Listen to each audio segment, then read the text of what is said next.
सतम विवक्षन्तमतद्विदं धिया ज्ञात्वास्य सर्वस्य च हृद्यवस्थितम् कृताञ्जलिः ब्रह्ममयेन कम्बुना पस्पर्श बालम कृपया कपोले। अंजलि बांध करके खड़े हुए बच्चे को प्रभु ने देखा और कहते पस्पर्श बालम कृपया कपोले। अपना शंख ध्रुव जी के कपोल गाल से लगा दिया और गाल से शंख छूते ही वेद वेदांत का संपूर्ण ज्ञान ध्रुव के हृदय में प्रकट हो गया। वो कृपा कर दे तो हो जाता है। मीरा ने कोई एमए पीएचडी की डिग्री नहीं पाई थी, पर स्नातकोत्तर कक्षाओं में यूनिवर्सिटी लेवल पर मीरा की कविताएं पढ़ाई जाती है। सूरदास जी ने किसी पाठशाला को देखा ही नहीं था, पढ़ना तो दूर, पर सूर के साहित्य पर लोग पीएचडी करते हैं। कबीर दास जी को तो सिग्नेचर भी नहीं आता था, बाद में सीख लिया, थोड़ा क बी र इतना लिख देते थे बस। एक पंडित जी पढ़ने गए थे वहां पे काशी, और काशी से पढ़कर जब लौटे तो पंडिता पगड़ा बड़ा। एक जगह कहीं मैं एक श्लोक पढ़ रहा था, उस श्लोक का यह भाव था कि शेर में यदि आलस्य न होता, सर्प में यदि भय न होता, ब्राह्मणानाम अनेकत्वात्, ब्राह्मणों में यदि अनेकता न होती तो ये दुनिया को जीने नहीं देते। बोलो जय श्री कृष्ण। हाँ, सांप जो है वो काल का दूसरा रूप है, लेकिन वो भीरू बड़ा होता है, डरता बहुत है। यदि उसमें डर न हो तो दुनिया को जीने नहीं दे। शेर जो है उसकी बराबर पराक्रमी कोई नहीं होता, पर वो अव्वल दर्जे का आलसी होता है। शिकार करने के बाद शेर फरमाते हैं आराम, फिर ऊपर होके हिरण भी निकल जाए तो कुछ नहीं बोलता। ब्राह्मण के पास में क्या नहीं है? वेद है, वेदांत है, मंत्र है, उपनिषद है, सारी क्रियाएं हैं, वो कुछ भी करने में समर्थ है, लेकिन उसमें कभी कभी थोड़ा दंभ आ जाता है, थोड़ा अहम आ जाता है, एकता की कमी रह जाती है। अब पढ़ करके आए, 4 वेद पढ़ लिए, इतिहास पुराण सब पढ़ लिए, उनका नाम दे दिया काशी की विद्वत मंडली ने सर्वजय शास्त्री, दुनिया को जीतने वाला शास्त्री। विद्या ददाति विनयम। घर आए, मां बोली आए गो बेटा। हाँ आ गए, सब पढ़ आए। अरे तुम कितना ही पढ़ आए, पर मां के तो फिर भी चरण स्पर्श करो, उनके आशीर्वाद से तो सब मिला तुम्हें। मां ने कहा क्या क्या पढ़ लिया? बोले सब शास्त्र पढ़ लिए, नाम हो गया मेरा सर्वजय शास्त्री। मैया बोली हमारे गांव के कबीर जी जब तक नहीं कह देंगे तब तक मैं तो मानूंगी नहीं। कौन कबीर? वही हमारे गांव के जो संत हैं, वो कपड़े बनता है जो, वो कबीर, वो संत है। हाँ बेटा ठीक है, उससे लिखवा के ले आते। कबीर जी के पास गए तो देखो कबीर जी कपड़ा बुन रहे थे। कबीर अपने हाथों से कपड़ा बनाते थे और बाजार में बेच करके फिर घर का पालन करते थे। संत कबीर। ना कुछ किया शरीर, जो कुछ किया सो राम ने, पर भया कबीर कबीर।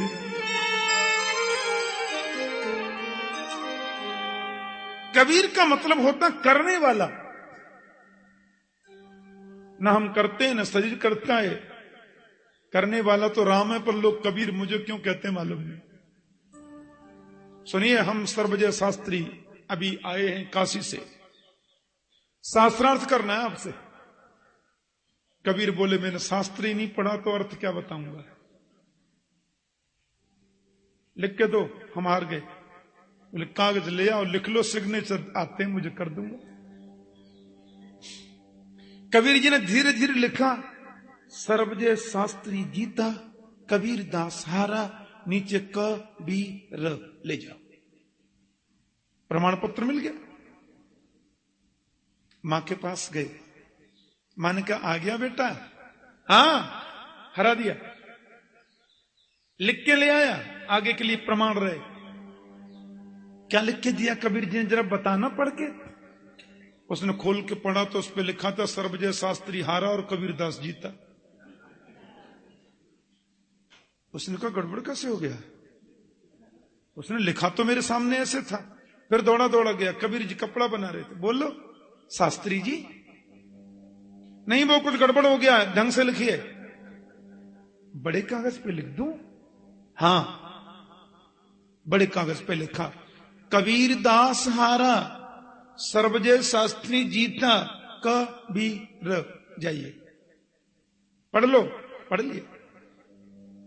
मां के पास आया। मां ने कहा, क्या हुआ? बिल्कुल एकदम परमानेंट लिखवा के ले आया। क्या लिखा, पढ़ना, मैं सुनूं।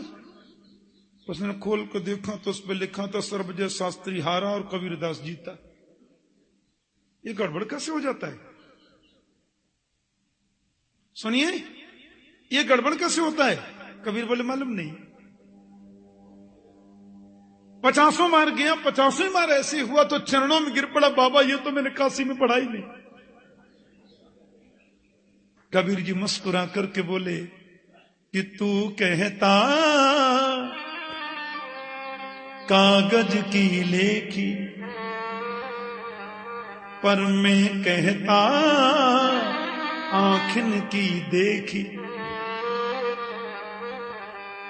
गुरु कृपा से प्राप्त होता है। मीरा ने, कबीर ने, सूर ने गुरु कृपा से ही पाया, गोविंद के आशीर्वाद से ही पाया। जिसको वो जनाना चाहता है वही उसको जान सकता है। बुद्धि के बल पे जानना बहुत मुश्किल है। ध्रुव जी महाराज ने बड़ी सुंदर बात कही।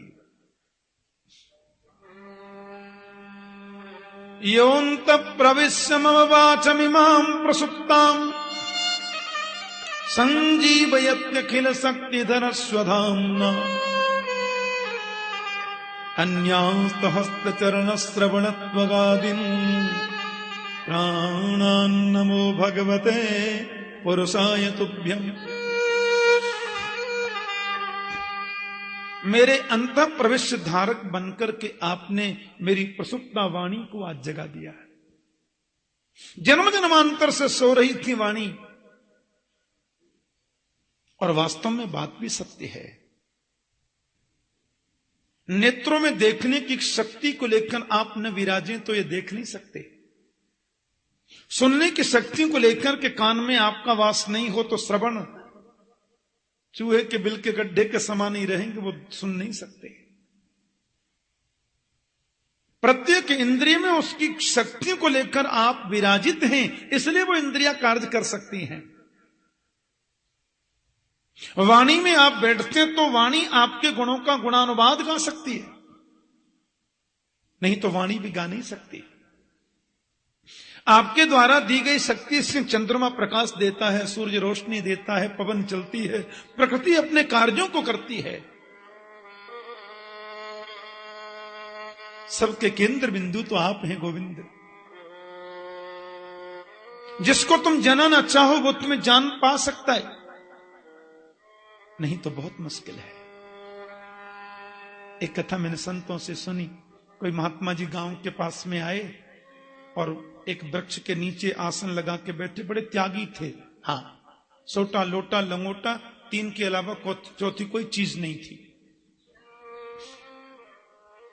गांव के लोगों को पता चला कि गांव में कोई संत आए हैं किनारे, सो बड़ी भीड़ लग गई। महाराज, हमारी बहनों का नंबर तो सबसे आगे है, इनको तो जरा पता चल जाए कोई बभूति देने वाला आया, फिर इनकी भीड़ देखने लायक होती है। बहनें भी गई, भाई लोग गए, पर वो सच्चे मायने में सत्संगी थे।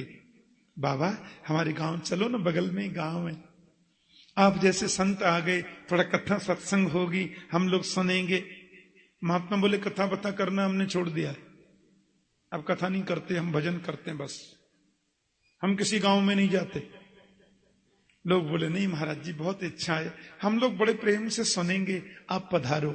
महात्मा जी बोले बोलते हो तो मैं चलूंगा, लेकिन कथा करने से पहले मैं सब लोगों से एक प्रश्न करता हूं, मेरे प्रश्न का जवाब दोगे तो कथा। हाँ हाँ, लेकिन मारा हम क्या जवाब दे सकते हैं, हम लोग ठेले अड़पड़ गंवार आदमी, आपके प्रश्न। बोले नहीं नहीं, कोई तुम्हें ज्यादा कुछ करना नहीं है, मैं कुछ पूछूं तो यहां बोलना या ना बोलना बस। बोले हाँ या ना तो बोल ही सकते हैं, कोई खास बात नहीं। पंडाल बना दिया, व्यास गद्दी सजा दी, बड़ी सुंदर व्यवस्था कर दी। अच्छा पहले प्यार से बोलो जय श्री कृष्ण। आपने गौर किया होगा 9 बजे से लेकर अब तक मैंने एक बार भी आपको जय श्री कृष्ण जोर से बोलने को नहीं कहा। मुझे इतनी समझदारी तो है ही, एकादशी के दिन और मैं आपसे जोर से बोलने को कहूं, अरे पेट्रोल नहीं तो गाड़ी कैसे चले। महाराज हम लोगों ने एकादशी व्रत किया, बार बार कहते हो जय श्री कृष्ण, पर मुझे यह भी मालूम है कि फलाहार तो आजकल ठीक ही होते हैं, फिर बोलने में कंजूसी क्यों करते मेरी समझ में नहीं आता। जय श्री कृष्ण। महात्मा जी मंच पर बैठे, बड़ी भीड़ लगी थी, लोगों ने कहा शुरू करो महाराज। महात्मा जी मुस्कुराए, हाँ भाई कथा शुरू कर रहे हैं, जवाब दोगे। बोले हाँ महाराज पूछो। बोले भगवान है। अब जो कथा करा रहे हैं वो ना कैसे बोले, हाँ महाराज जी भगवान है, भगवान तो है ही है। हैं? बोले हैं। कमंडल उठाए और भीड़ के बीच में होकर निकल गए। लोग बोले क्या कर रहे हैं बाबा। जनता दौड़ी पीछे, आकर वो तो बैठ गए मंच पर अपने कुटिया पे। बाबा आपने कथा नहीं सुनाई। बोले अब क्या सुनाऊं। मैंने पूछा भगवान है, तुम बोले है। अब जब तुम ये जानते ही हो कि भगवान है तो फिर कथा क्या सुनानी, यही तो कथा में कहना था। लोग बोले तो बहुत विचित्र बात है, इतना बड़ा पंडाल बनवा लिया और कथा नहीं सुनाई। सरपंच जी के घर पे बड़ी भीड़ लगी है लोगों की, एकदम महाराज कथा नहीं सुनाई। एक बूढ़े बाबा पगड़ी वाले बैठे थे, बोले देखो पहुंचा हुआ संत है, हाँ कुछ भी सही, इन्हीं के मुख से कथा सुननी है। बोले तो फिर चलो, फिर मनाते हैं बाबा को। सरपंच बोले मान लो हम बुला लाए उनको, और कल आके उन्होंने फिर पूछा भगवान है तो क्या जवाब दोगे। बोले कल हम सब कह देंगे भगवान है ही नहीं, फिर तो बताएगा कथा। हम कह देंगे भगवान है ही नहीं तो कथा सुनाएंगे।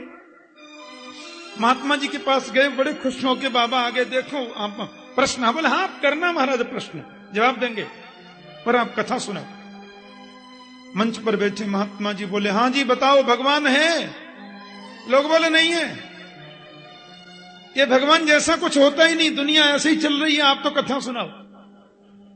महात्मा जी बोले लेकिन कल तो तुम लोग बोल रहे थे भगवान है और आज बोलते हो नहीं है।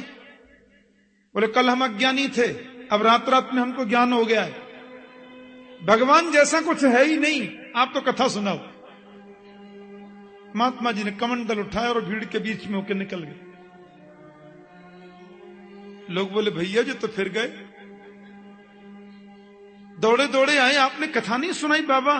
बोले अब क्या सुनाऊं कथा। मैंने पूछा भगवान है, तुम बोले भगवान जैसा कुछ है ही नहीं। अरे भगवान नहीं है तो कथा भी नहीं है, भगवान होते तब तो कथा होती। राम जी हैं इसलिए उनकी कथा है, कृष्ण हैं इसलिए उनकी कथा है, भगवान नहीं है तो कथा भी नहीं है, बात खत्म। लोग बोले महात्मा बहुत देखे पर ऐसा नहीं देखा। सरपंच के घर पर रात 2 बजे तक मीटिंग चली। बूढ़ा बाबा बोला कुछ भी हो जाए कथा इन्हीं की सुननी है, पहुंचा हुआ संत है। लोग फिर गए, बोले भैया फिर कल बुलाओ, करो कुछ व्यवस्था। सरपंच बोले कल आ गए और फिर पूछा भगवान है तो। बोले आधे बोलना है और आधे बोलना नहीं है, फिर तो सुनाएगा कथा, बाबा से हमको सुननी है। अब महाराज गए, उनसे बड़ी प्रार्थना करी, संत बोले चलो आता हूं, मेरे प्रश्न का ध्यान रखना। बोले पूरा ध्यान करके आए। आज तो भीड़ सबसे ही ज्यादा थी, लोग बड़े बैठे थे। महात्मा जी ने कहा हाँ जी बताओ भगवान है? आधे लोग बोले नहीं है और आधे बोले है। अब ये कहते हैं नहीं है और वो कहते हैं और ये कहते हैं नहीं है, और दोनों खड़े हो गई पार्टी और हाथ उठा उठा कर है और नहीं है और नहीं है। जैसे नेता लोग नारे लगवाते, बड़े जोर के नारे लगते हैं। दिल्ली लाल किला मैदान में मैं एक बार वाल्मीकि रामायण कह रहा था, तो मैं जहां ठहरा था वहां से मंच की ओर जाने लगा तो लाल किला मैदान के दूसरे मैदान में बड़ी भीड़ थी। किसान लोग आए थे, दसियों हजार आए थे, हरी हरी टोपी पहन के। मैंने उतर गया और मैंने उनसे कहा जरा इनसे बात तो करूं। मैंने कहा कहां से आए हैं? पूर्वी उत्तर प्रदेश से। मैंने कहा काय को आए हैं? बोले नारा लगाना है। मैंने कहा कौन सा नारा लगाएंगे? बोले अभी मिला नहीं है, अभी नारा मिलेगा फिर उसको रटेंगे, बोल लगाएंगे। मैंने कहा किस पार्टी को बिलोंग करते हो? बोले किसी को नहीं। अब के ये बुला के लाए हैं, इनका नारा लगाएंगे। अगले महीने के लिए इनके विरोधी ने बोला है, फिर अगले महीने उनका नारा लगेगा। हमने कहा तो यहां क्यों आए हो? बोले 20 रुपए रोज मिलेंगे, दिल्ली फ्री घूमने को मिलेगी। नारा ही तो लगाना है, याद कर लेंगे फिर उठा के हाथ लगाएंगे। तो महाराज ऐसी दोनों पार्टियां खड़ी हो गई, है और नहीं है और नहीं है। महात्मा जी ने मौका देखा और कमंडल लिया, भीड़ के बीच में होकर निकल गए बिल्कुल। लोग बोले बाबा तो गया। दौड़े दौड़े आए, महाराज आपने कथा नहीं सुनाई। संत बोले अब क्या सुनाऊं कथा? महाराज इतना पंडाल बनाया, 3 दिन से खाली पंडाल खड़ा है। महात्मा जी ने कहा सुनो, जो लोग ये कह रहे थे भगवान है, मेरे दाहिनी तरफ खड़े हो जाओ। और जो ये कह रहे थे कि भगवान नहीं है, मेरे बाईं तरफ खड़े हो जाओ। हाँ, आप कहते हो भगवान है? बोले जी। आप कहते हो भगवान नहीं है? बोले जी। तो जो ये जानते हैं कि भगवान है, वो नहीं जानने वालों को बता दो। गांव की बात है, गांव में निपट लो, मेरी क्या जरूरत है? लोग चरणों में गिर गए, बोले बाबा क्यों तंग करते हो 4 दिन से, कथा क्यों नहीं सुनाते? महात्मा जी बोले मैं परीक्षा ले रहा था, पास हो गए तुम, अब आओ, अब सुनाऊंगा। सब आकर के बैठ गए। तो महात्मा जी बड़े प्यार से बोले कि यस्यामतम तस्यमतम, यस्यामतम तस्यमतम, मतम यस्य न वेदस, क्योंकि अविज्ञातो विजानता, विज्ञातम अभिजानता। एक श्लोक में सार बता दिया। महात्मा जी बोले जो ये कहता है कि मैंने भगवान को जान लिया, शायद वो नहीं जान पाया है। और जो ये कहता है कि मैंने भगवान को नहीं जाना, शायद वो जान रहा है।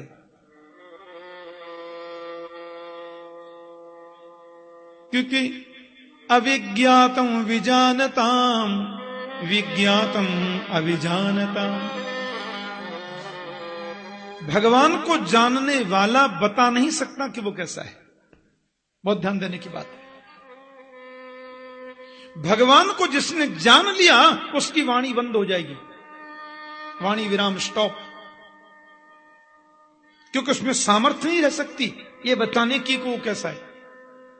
सूरदास जी कहते हैं जो गो गुड़ खाए, मुख स्वादन काहू बतावे।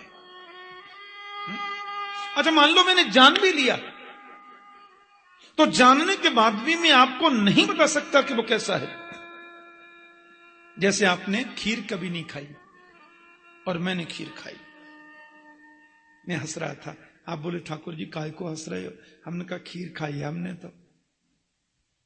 आप बोले कैसी होती है खीर? मैंने कहा गन्ने के रस जैसी मीठी होती है। अब आपने कभी गन्ना का रस भी नहीं पिया। फिर आप बोले कैसी मीठी? अरे मैंने कहा शहद जैसी मीठी होती है। आपने कभी शहद भी नहीं खाया था। और बताओ ना महाराज कैसी मीठी होती है? अरे मैंने कहा खांड जैसी मीठी होती खीर। आपने कभी खांड भी नहीं खाई। फिर आप बोले और बताओ ना सब कैसी मीठी होती है? मैंने कहा भैया खीर मीठी होती है चीनी जैसी। आपने चीनी भी कभी नहीं खाई। फिर बोले ना बताओ जी कैसी मीठी? मैंने कहा गुड़ जैसी मीठी। आपने कभी गुड़ भी नहीं खाया। अब मैं कितना ही बोलूं मीठी मीठी मीठी मीठी मीठी मीठी, आपका मुख तो मीठा तभी होगा जब आप भी खा के देखें। मेरा मीठा कहने कहने से तो आपका मुंह मीठा नहीं हो सकता। इसलिए परमात्मा का जो स्वरूप है ना वो क्या है, उसको जिसने जान लिया वो कितना ही प्रयास करे दूसरे को बता ही नहीं सकता। दूसरा तो तभी समझ सकता है जब वह भी जान ले कि वो कैसा है। केवल बताने से तो हो नहीं सकता। गूंगे आदमी ने गुड़ खा लिया, वो कितना ही बोले गुड़ गुड़ गुड़ गुड़, बोल ही नहीं सकता, बता ही नहीं सकता, वाणी की पहुंच ही नहीं है। ये तो चिंतन का विषय है।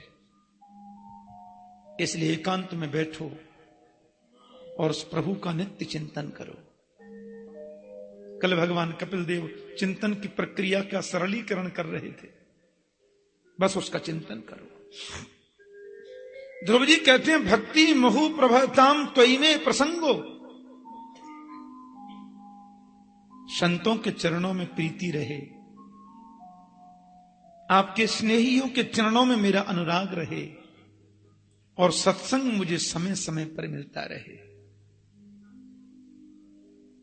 क्योंकि उनका संग मिलेगा तो वो तुम्हारी प्रक्रिया बताएंगे, फिर चिंतन की गति बढ़ेगी और तुम प्राप्त हो जाओगे। ये नारद की वजह से हुआ।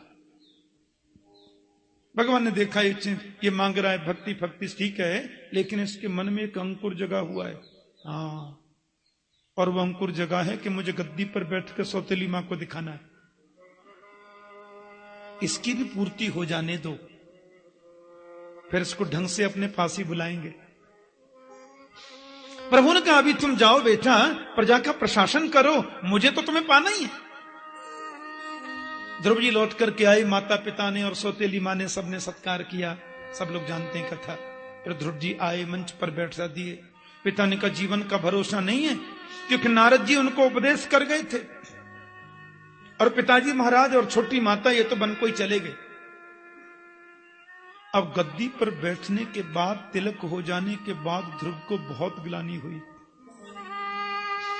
कि समाधिना नैक बवीनयत् पदम विदुः सनन्दादय ऊर्ध्वरेतस किमासैरहं सणभिरमुष्य पादयो छायामुपेत्यापगत प्रथन्नति। बहुत बड़ी गलती हो गई मुझसे। अहो बत वमाम नात्म्यम मंद भागस्य पश्यत भवच्छिन्ह पादमूलम गत्वा याचे तदंतवत्।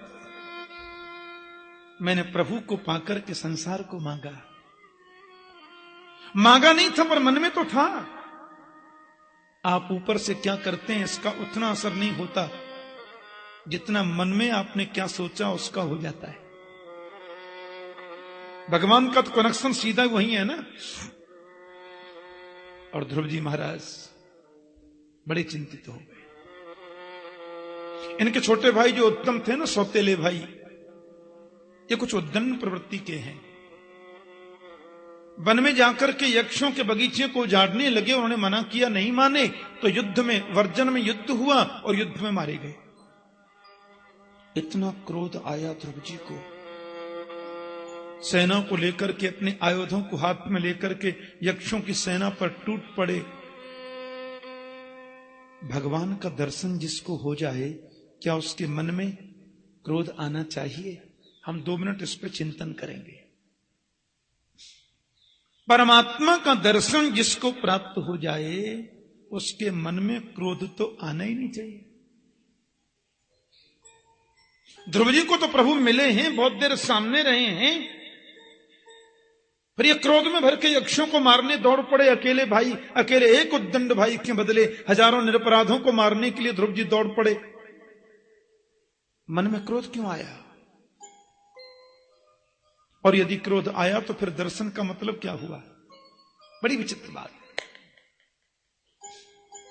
संतजन कहते हैं कि ध्रुव जी को भगवान तो मिले थे पर अभी सत्संग नहीं मिला था, क्योंकि भगवान के दर्शन से भी ज्यादा महत्व सत्संग का है, ध्यान रखना। बिल्कुल भागवत के बल पे बोल रहा हूं। जय श्री कृष्ण। भागवत में तो यहां तक लिखा है कि तीर्थ में सेवन करने से, तीर्थवास करने से भी लाभ उतना जल्दी नहीं होता। न हम भयानि तीर्थानि न देवा मत्सिलामया। तीर्थ में वास करने से लाभ उतना जल्दी नहीं होता। मूर्ति में परमात्मा की पूजा करने से लाभ होता है पर उतना जल्दी नहीं होता। लिखा है ते पुनंत्युरु कालेन, ये पवित्र करेंगे लेकिन टाइम लगेगा। पर सत्संग तो 1 मिनट में ही जीवन को बदल देता है। बोलो जय श्री कृष्ण। एक लंदन के डॉक्टर ने कहा, ठाकुर जी मेरा पेट कब्रस्थान है। मैंने कहा क्या मतलब? कितने बकरे खा गया, कितने मुर्गे खा गया, सबकी कब्र बनी है मेरे पेट में। पर सुनते सुनते कथा जीवन में परिवर्तन आया, मैं प्योर वेजिटेरियन हो गया। अब तो मैं प्याज भी नहीं खाता। सत्संग से जीवन में परिवर्तन आता है। अब इस्कॉन के माध्यम से देखो, इस्कॉन ने आज पूरे विश्व में कृष्ण भक्ति का इतना प्रचार किया। जो कभी मांस भक्षण करते थे, जो सुरापान भी करते रहे होंगे वो अंग्रेज लोग, अब उनके हाथ में माला झोली देखो, गले में कंठी देखो, तिलक लगाते हैं। उनकी स्त्रियों को देखते हैं तो लगता है मीराबाई है क्या। मैं कई इतने इस्कॉन के अंग्रेजों को जानता हूं जो चाय भी नहीं पीते। बोलो किसकी कृपा? ये सत्संग की कृपा, भागवत की कृपा, गीता जी की कृपा, सत्संग की कृपा। सत्संग जीवन को बदलता है। इसलिए सत्संग, और भागवत में तो लिखा है कि तुलयाम लवेनापि न स्वर्गम न पुनर्भवम, कि भगवत संग संगस्य मर्त्यानां किमुताशिष। ऐसा वर्णन है। एक क्षण का भी सत्संग मिल जाए किसी अच्छे विद्वान पुरुष का, उसकी बराबरी स्वर्ग नहीं कर सकता, मुक्ति भी नहीं कर सकती। न स्वर्गम ना पुनर्भवम। हाँ, गोस्वामी जी ने लिखा है। वो हनुमान जी गए थे ना लंका में, तो माता जी मिल गई, लंकिनी मैया मिल गई। बोली मैं तुमको खा जाऊंगी, मेरा भोजन हो तुम। और हनुमान जी को चोर कहा। हनुमान जी को चोर कहकर के उनको खाने को दौड़ी, तो हनुमंत लाल ने मुठ्ठिका एक महाकपि हनी, तो हनुमान जी ने मुष्टिक प्रहार, आशीर्वाद देते हैं ना ऐसे करके, जरा सा मुष्टिक प्रहार किया सो उसकी मति बदल गई, चेंज हो गई। और वही लंकिनी जो खाऊं खाऊं कर रही थी, अब क्या बोलती है? तात मोर अति पुण्य बहुता, देखे हु नयन राम करूता। कि तात स्वर्ग अपवर्ग सुख, धरिय तुलायक अंग। तूलन ताहि सकल मिली, जो सुख लब सत्संग। लंकिनी बोलती है। ये भागवत के इसी श्लोक का ट्रांसलेशन है पूरा।